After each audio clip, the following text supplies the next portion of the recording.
Welcome to the JAMODI Podcast. We are all surrounded by amazing coaches and leaders, so let's get an inside look at not just what they do, but how they do what they do. After all, becoming the best versions of ourselves is JAMODI, just a matter of doing it. Welcome to the Ballology app Ultimate Demo. Trusted by leaders in the game. Ballology is a player development platform built for coaches and players alike. You can expect live shot tracking, workout libraries, and AI insights. You can easily chart team shooting drills in practice or in training sessions. Track all of those shots using an iPhone or an Android device in real time. You can view your team's performance through a video archive or by using our shot charts. After every shooting workout, take a look at your breakdown by viewing your percentages and your shot locations. Let's take a deeper look to learn how to make the most out of the Ballology app. Let's see how you measure up in the Ballology Skills Assessment, where you can test your shooting skills versus other shooters worldwide. Navigate to Ballology AI, where you can ask any question to get answers in real time for smarter training. Make that footwork a little more sharp.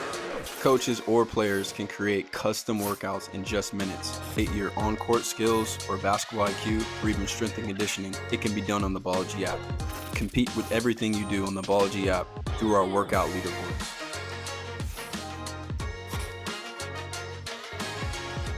Elevate your game with the Ballology app. Download it for free today.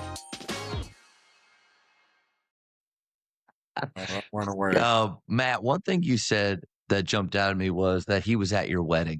And Coach, one thing that I've told my players over the years, besides them bringing their very, very best every day, is I want to be invited to their wedding. And it has happened a lot, but that is pretty special to hear that. How did you go about, and you were with Matt for only 1 year, how did you go about building those types of relationships with players that they want you to be a part of such a special day like that? Well, I think in the case of Matt, on a rare occasion, you can have somebody for 1 year and feel like you had them for 4 years, and that was the case with Matt. So I think he was an exception that way. He was so engaging and cared so much about how the team did, and he was very mature for his age. You could have adult conversations at a higher level than you could with some guys. And because of all that, it was easy to not only coach him, but have a real friendship with him. Matt, what was it like, the transition from previous program to coming into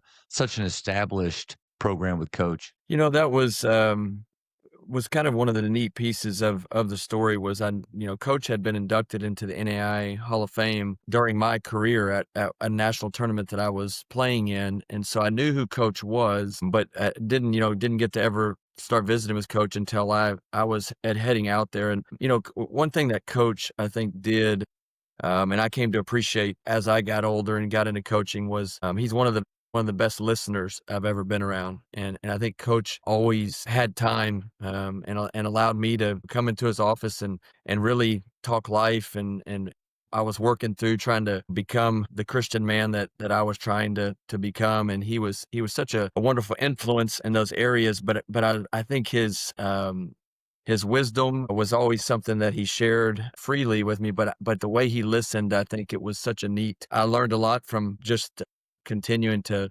try to be a better listener. I think we all can state our words and jump in, but he did just an incredible job of that. And I think we were able to really build a great relationship, but I would give a lot of credit to just the time that he gave me. Coach, you've had this amazing career. I'm only 19 years in, and I can't imagine and I'm not trying to call you old. That's not what I'm doing by any means. Right. So, but just such an amazing career, seasoned, and staying in it that long, I would imagine you have just some incredible daily habits that kind of set you up for success. What have some of those been throughout the years that kept you going so strong? I think one of the things I try to do, I try to read some every day. And I think the value there is you learn some things and it helps you with leadership. But I think it also detaches you from the game a little bit in a healthy way. It takes you away and refreshes you a little. I think if you're thinking basketball all the time, every day, it just wears you out. It would be hard to do it very long. So books for me has been a way that I can get to another place and enjoy that and then come back to basketball, so to speak. And I try to spend some time in prayer each day. That's real important in my life. And I try to work out each day, especially at this point in my life, so I have enough energy to do it. And then I have a couple of real close friends that I stay in touch with, and we don't talk every day, but those friendships have been real important because we built up, those are hard-earned friendships. We built up enough trust. We can talk with each other and know it's just going to stay between us. When you talk about reading a little bit every day, and you said taking your mind away from basketball, what are some of those books or genres that you like to go to? Well, I like to read across different disciplines. I did some master's degrees in philosophy and psychology, theology, history, and then I did one in physical education. And so I read a lot in the humanities and the social science area. I don't know too much about the hard sciences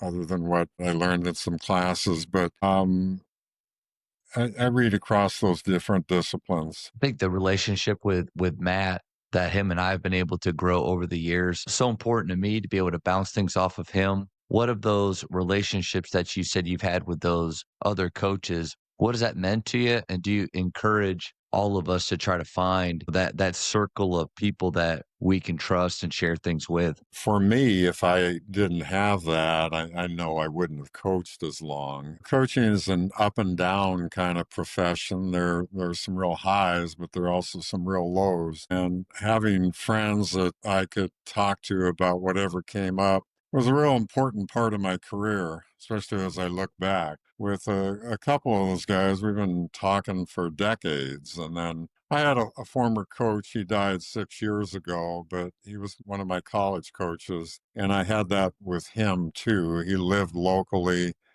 And after he retired, he was on my staff for about 20 years. And he had a lot of wisdom, and we just knew each other well. He was John Wooden's first or second All-American. And so he had a great background in basketball, and he was a real successful coach, but he was also somebody who had a lot of compassion. He listened well, and he was very helpful to me too. Matt, anything with daily habits that, kind of looking back or remembering that you were so impressed with Coach, maybe the way that he was able to show up for you every day? I'm gonna before I get to a serious one, I'm gonna make sure I set the record straight. No one on our team could beat Coach in an arm wrestling match and could do more pull-ups than Coach. And so I'm telling you, Coach was, I don't know if he could still do it, but 20 years ago, Coach was. That's true, Coach. Those days are gone, I'm afraid. I hurt my shoulder picking up my youngest son about 10 years ago, and it's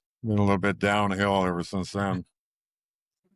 Oh man, Coach, which we always used to love because Coach every once in a while would, go in there while we were lifting weights and he'd get on the pull-up bar. But I think the reading piece of Coach, I think what I admire about Coach and then have tried to make a part of my life is I think I've always fancied myself as a lifelong learner. But I love the way Coach, I think, has broadened outside of basketball in the way that he learns and he's intentional about that. And so wanting to try to I was an English major, and so there was some common ground there where we got to talk, reading and something I want to do a better job of. It's always nice to be reminded of just, I think, part of that why as a coach where you can take yourself away from a game that can consume us in a lot of ways. And I think the vulnerability that Coach is talking about right there, Coach has won so many games, but Coach's humility and I think his vulnerability through that process of just leading teams well. You'd never know. He's never going to lead with that, but it's such a neat thing to see. I think over the years, all his success, it hadn't changed him one bit. As a speech communications major, I don't feel like I'm qualified or smart enough to be on this call with all the master's degrees and the English. And thank you for checking out today's episode.